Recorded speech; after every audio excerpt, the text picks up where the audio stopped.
Okay, so we finally got some progress here on the truck. We got the frame back from being sandblasted and painted. And pretty happy with how that turned out. So I got all the fuel lines and the brake lines ran. Still have to put the brakes on, but I used nickel copper brake lines, very easy to bend, and then I put this like gravel guard on it, this spring steel guard, that way, and I did that the whole length. I did that on all the brake lines. As you can see up here, that's the rear brake line, and then this bottom one here is, the lower one is the vent for the evap, for the fuel tank. So I did that, same thing. So I still gotta do the brakes, but all that is ran. Engine transmissions are in, that way I could hook up the fuel lines, which I did 1/2-inch braided lines, still waiting on a couple fittings, but all the fuel lines are ran. Turned out good. The wire harness for the fuel tanks and rear lights I had to extend about 14 inches because the wire harness actually was from a long bed, so I added about 3 feet of length to the frame, but since it was already like 1.5 feet or whatever longer, I only needed to add about 14 inches right in there for the tanks. So I'm waiting on a wire loom so I could re-loom it.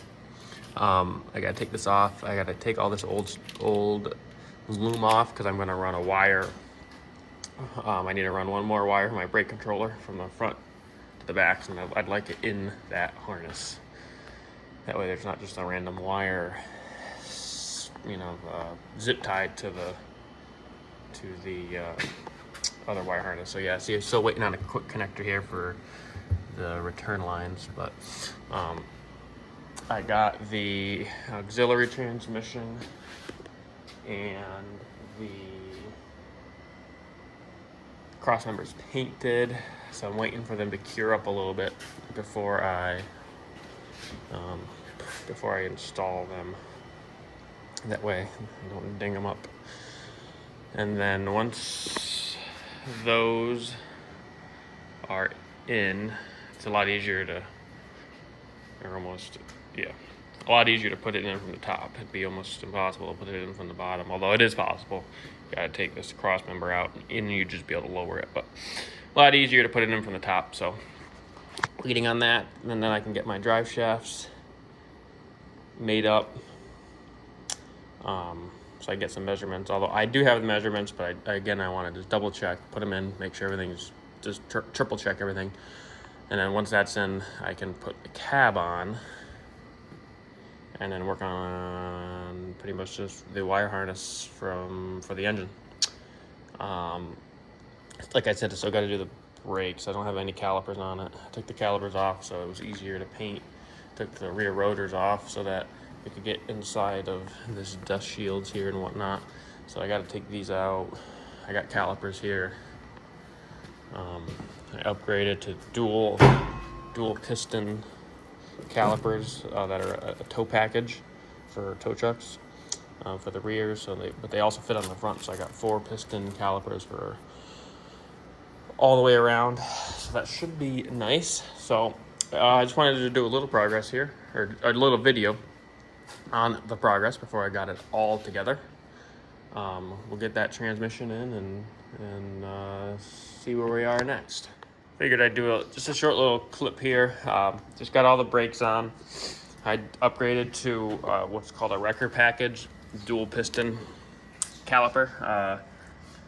From the factory, they come with single piston calipers all the way around, and they are the same front and rear. But the tow trucks had an option for 2 piston calipers for just the rear, but they fit on all 4 corners, so people put them on and say they're great, a good upgrade.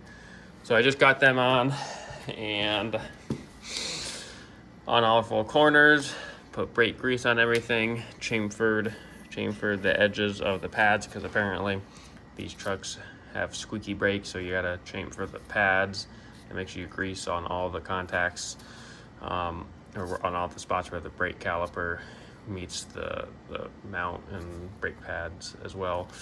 But got them on with new rotors all the way around. So before I got this tire on, I figured that I would just show you what they look like. So next is getting the auxiliary transmission mounted in. Okay, so we got the auxiliary transmission in, and pretty much ready to go. I got my lengths for my drive shafts that I need made up, and I gotta wait to get this rear, I guess you'd call it companion flange. I had to get it machined again because when I welded the female ring to this side, it warped, so it doesn't fit on here, but I gotta just wait to get that to get the rear drive shaft exact measurement, but that's in there. Pinion angle's good. I'm waiting on some lock washers for the bottom because there's two, it's sandwiched in here by these bolts here. So I want to put a lock washer on the bottom, so I don't have it tightened down yet.